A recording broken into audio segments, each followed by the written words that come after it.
बिस्मिल्लाहिर्रहमानिर्रहीम। अस्सलाम वालेकुम नाज़रीन, आप यूट्यूब चैनल देख रहे हैं। मैं इमरान ख़ान हूँ। ये दो बहुत अहम वीलॉग्स हैं। इनमें एक में मैं ये बताऊँगा कि वोटर को क्या करना है पाकिस्तानियों को, और दूसरा मैं ये बताऊँगा कि जो पोलिंग एजेंट्स हैं उनके लिए एक बहुत मुश्किल दिन आने वाला है, लेकिन वो इसको आसान बना सकते हैं और इसमें उनका जो किरदार है वो फ़ैसला कुन है। तो उनके हवाले से भी एक बड़ा अहम वीलॉग है। सबसे पहले वोटर पे बात करते हैं। मैंने बहुत सारी जगहों पे सर्वेज करवाए, अपनी टीमों को भेजा। 90% लोग जो हैं वो एक जमात को सपोर्ट कर रहे हैं, बाकी सारे बाकी जमातों को सपोर्ट कर रहे हैं। कई जगहों पे 80% है, कई जगहों पे 70% है। पाकिस्तान तहरीक इंसाफ की मकबूलियत बहुत ज़्यादा है, लेकिन कुछ मसाइल पैदा हो चुके हैं। एक तो इंतखाबी निशान बल्ला चला गया, जिसको सारे लोगों ने याद किया हुआ था, पाकिस्तान तहरीक इंसाफ का। बहुत सारे उम्मीदवार जो है वो आज़ाद उम्मीदवार बन गए पाकिस्तान तहरीक इंसाफ के। अब आज़ाद उम्मीदवारों के हवाले से लोग वोट तो डालना चाह रहे हैं। वो कह रहे हैं जी हम पाकिस्तान तहरीक इंसाफ को वोट डालेंगे, लेकिन उन्हें आइडिया नहीं है कि उनके हलके के अंदर जो उम्मीदवार है उसको इंतखाबी निशान क्या मिला है। अच्छा, मैं ये भी आपको बता दूं कि ज़्यादा तादाद में लोगों को आइडिया है, बहुत कम लोग हैं जिन्हें आइडिया नहीं है। और मेरे ख्याल में इलेक्शन डे आते आते सबको पता होगा कि उनका इंतखाबी निशान क्या है। मिसाल के तौर पे ख्वाजा साद रफ़ीक का इंतखाबी निशान जो है वो शेर है। उनके मुकाबले में पाकिस्तान तहरीक इंसाफ का इंतखाबी निशान बल्ला हुआ करता था, लेकिन अब पाकिस्तान तहरीक इंसाफ के वहाँ जो उम्मीदवार है उनका इंतखाबी निशान के है। अंग्रेज़ी का जो वर्ड है के, एक अल्फ़ाबेट के है इंतखाबी निशान। अब ये भी बहुत अजीब है कि के का इंतखाबी निशान दे दिया। वो लतीफ़ खोसा साहब वहाँ से इलेक्शन लड़ रहे हैं। मामला ये है कि ये इंतखाबी निशान शुरू में लोगों को पता ही नहीं था, लेकिन अब बहुत बड़ी तादाद में लोगों को पता है। कुछ लोग ऐसे हैं जिनको नहीं पता, तो फिर इलेक्शन वाले दिन तक उनको पता चल जाएगा। तो ये सारी चीज़ें छोटे छोटे प्रॉब्लम्स हैं, इनको भी रिजॉल्व होना चाहिए। लेकिन एक मायूसी है वोटर के अंदर, कुछ हद तक वोटर के अंदर एक मायूसी है। कमिटमेंट तो बहुत ज़्यादा है। वोटर ये चाहता है कि वो निकले और निकल कर वोट डाले और अपना हक अदा करे, लेकिन जिन चीज़ों में मायूसी है पहले वो नुक्ते मैं आपके सामने रखता हूँ। वोटर क्या सोचते हैं, क्योंकि हमने सर्वेस करवाए हैं। वोटर कहते हैं जी क्या फ़ायदा वोट डालने का, होना तो कुछ नहीं। दूसरा, वो ये कहते हैं कि गिनती जब होगी तो तब धांधली हो जाएगी, हमें तो पता ही नहीं चलेगा, हम वोट कहीं और डाल के आएंगे, गिना कहीं और जाएगा। तीसरा, वोटर ये कहते हैं कि धांधली से नतीजा बदल दिया जाएगा, यानी एक्चुअल नतीजा कुछ और होगा और धांधली करके नतीजा को बदल दिया जाएगा। फिर वो ये कहते हैं कि वोट डालने जाना भी रिस्क है, तंग किया जाएगा, परेशान किया जाएगा, हो सकता है हम घर ही ना आए, गिरफ्तार हो जाए, या कोई और खुदा ना खास्ता इंसिडेंट हो जाए। पांचवा जो लोगों के अंदर एक खौफ है वो ये है कि फैसला तो पहले ही हो चुका है। अब एक चीज़ का फैसला पहले हो चुका है, यानी और ये इस तरह की जो बातें की गई कि साड़ी गल हो गई है, तो ये बातें इसीलिए की गई ताकि लोगों को ये पता चल जाए। PMLN के लोग ज़्यादातर ये कर रहे हैं, पीपल्स पार्टी के लोग नहीं कर रहे, PTI के लोग नहीं कर रहे, तहरीक लब्बैक के लोग नहीं कर रहे, जमात इस्लामी के लोग नहीं कर रहे, लेकिन PMLN के लोग हर जलसे में हर जगह पे ये कह रहे हैं साड़ी गल हो गई है और हुकूमत हमारी ही आ रही है। इससे ये तासुर फैला और फैलाने की कोशिश की जा रही है कि फैसला तो पहले ही हो चुका है। ये भी एक मायूसी है वोटर के अंदर। अच्छा, जिसको वोट डालूंगा वो बाद में बिक जाएगा, इसके ऊपर सबसे ज्यादा काम दो बड़ी सियासी जमातें कर रही हैं। एक पीपल्स पार्टी, नंबर 1 पे पीपल्स पार्टी है इसमें, नंबर 2 पे PMLN। वो बार बार ये तासुर दे रहे हैं कि जो भी आप आज़ाद उम्मीदवार को वोट डालेंगे उसको हम ख़रीद लेंगे।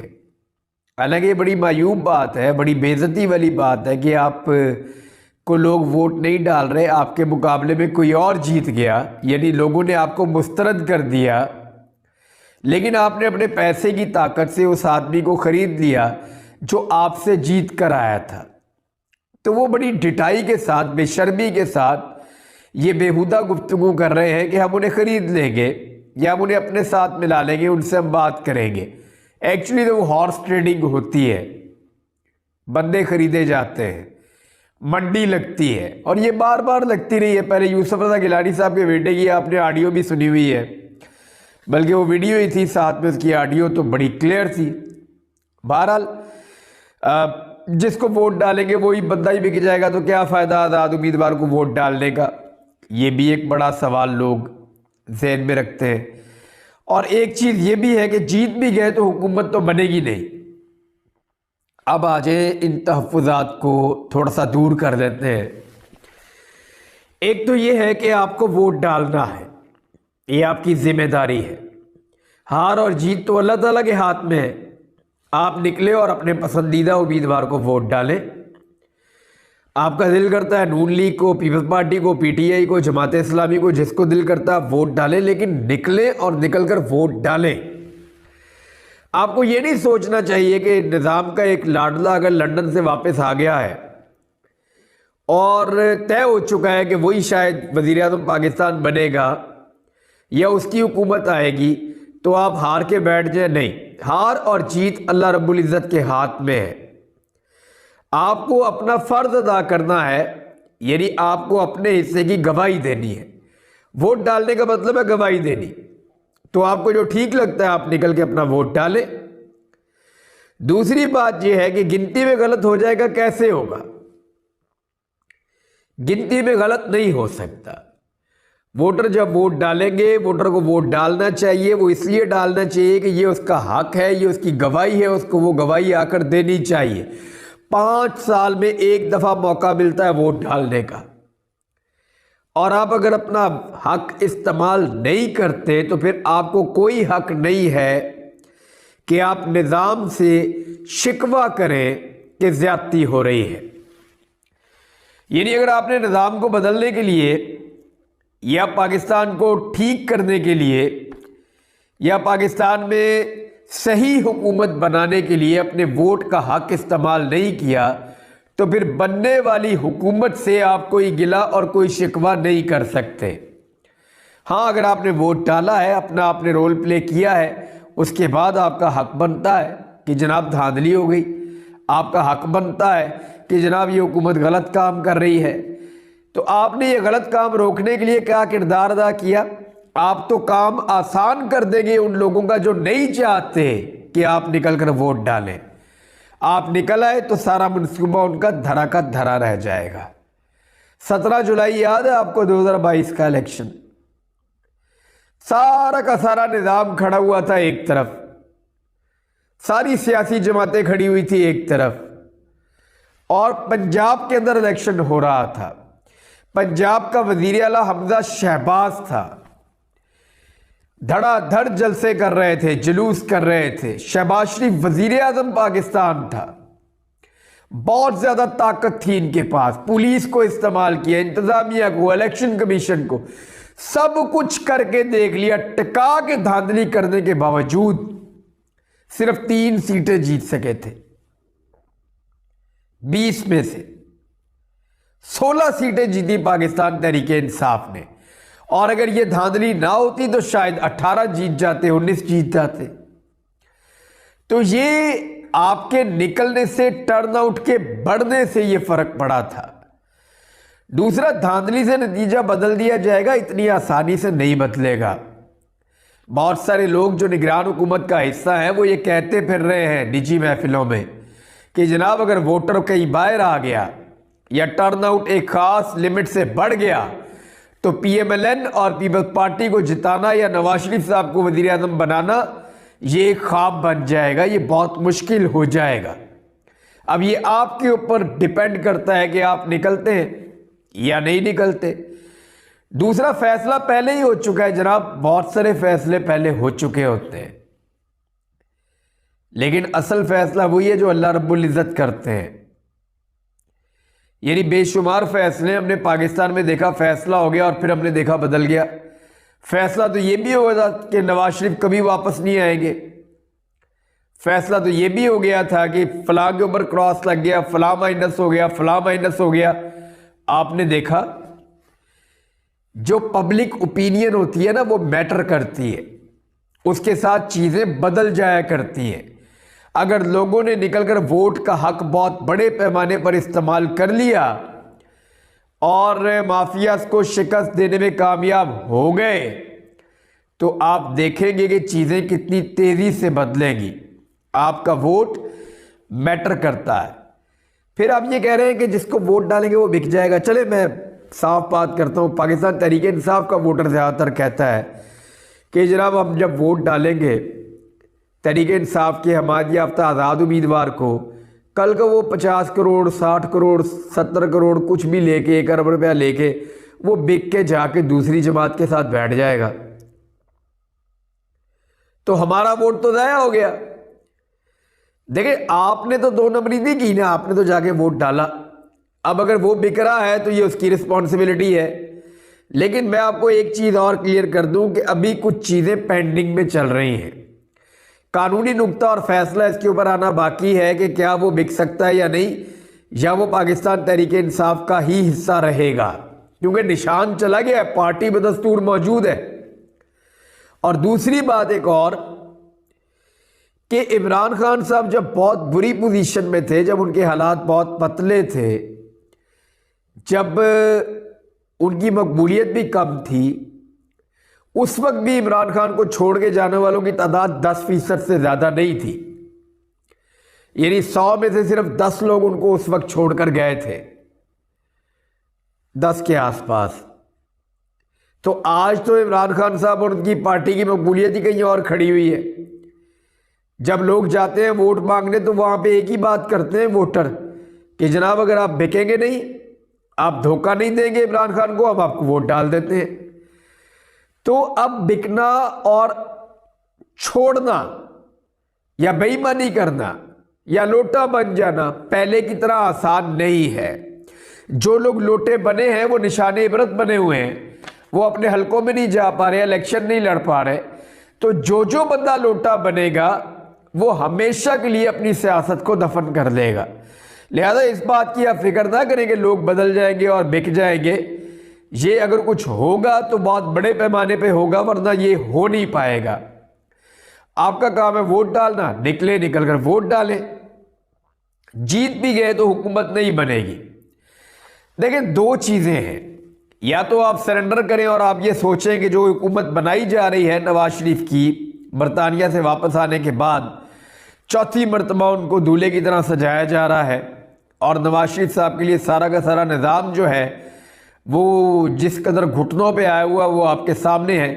या तो आप इसको होने दें ना, या तो आप इसको होने दें और घर से ना निकले, और अगर इसको रोकना है तो एक ही तरीका है कि निकल के आप वोट डाल दें। भाई आपकी हुकूमत बनती है या नहीं बनती, तो क्या आप नवाज शरीफ की हुकूमत बनने देंगे? बड़ा सवाल ये है। बहरहाल ये है जी वो चीज़ें जो वोटर के तहफ़्फ़ुज़ात थे। तंग किया जाएगा अगर आप बड़ी तादाद में निकल के पोलिंग स्टेशन पे जाते हैं, तो किसी की क्या ज़रूरत है कि वो आपको तंग करे। आप पुरअमन तरीके से गए, जाकर आपने वोट डाला है, आप अपना वोट डालें।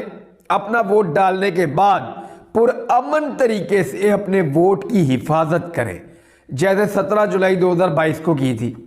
वोट डालें, वहाँ रुकें, पुरअमन तरीके से अपने वोट की हिफाजत करें। जब आपके वोट की गिनती हो जाए और आपको रिजल्ट मिल जाए तो फिर आप खुशी खुशी वापस आ जाए। यही है तरीका।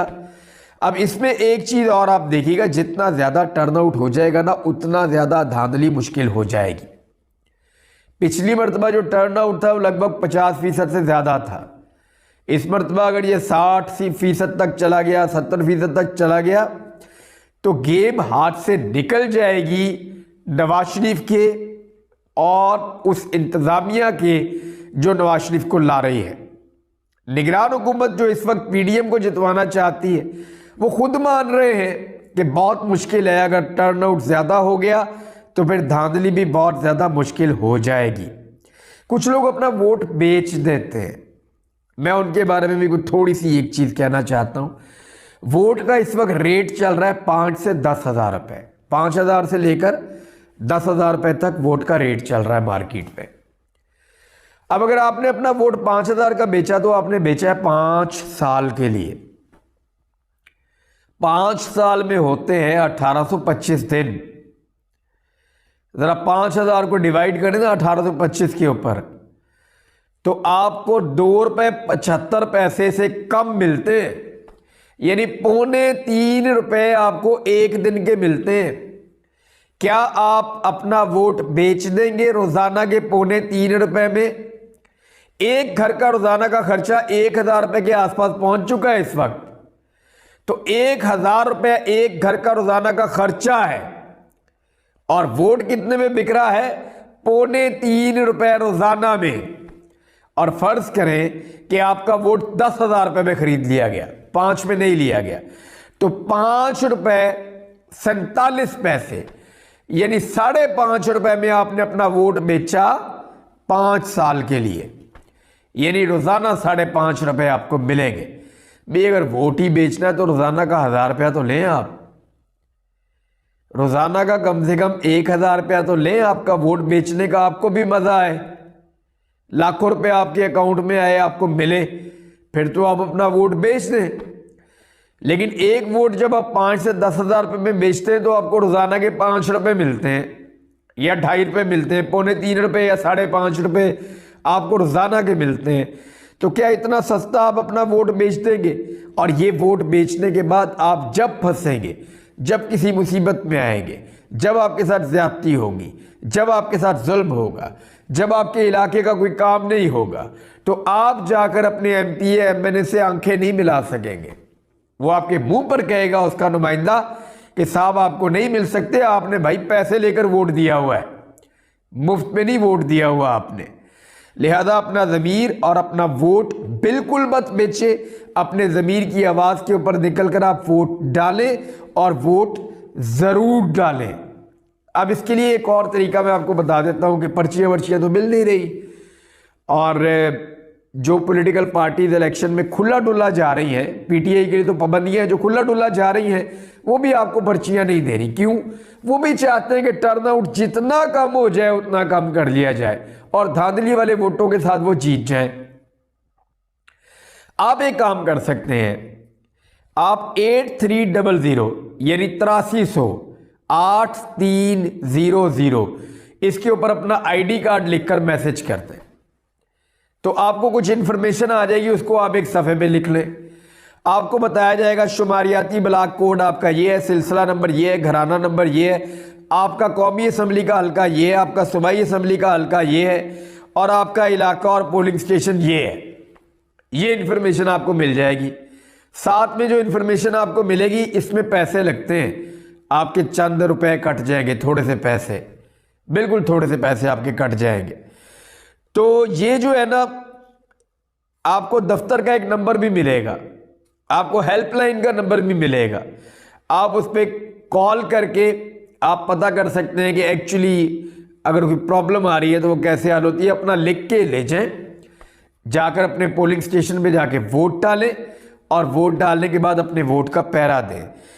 ये जो एक खौफ है उसको तोड़ें, ये जो खदशात हैं इनको पीछे छोड़ें। देखें, ज़रूरी नहीं है कि आपको हर हाल में जीतना है, ज़रूरी ये है कि आपने अपना हक अदा करना है। देखिए, पाकिस्तान तहरीक इंसाफ के वोटर के लिए देख लेना, अब आप किसी भी जमात के वोटर हो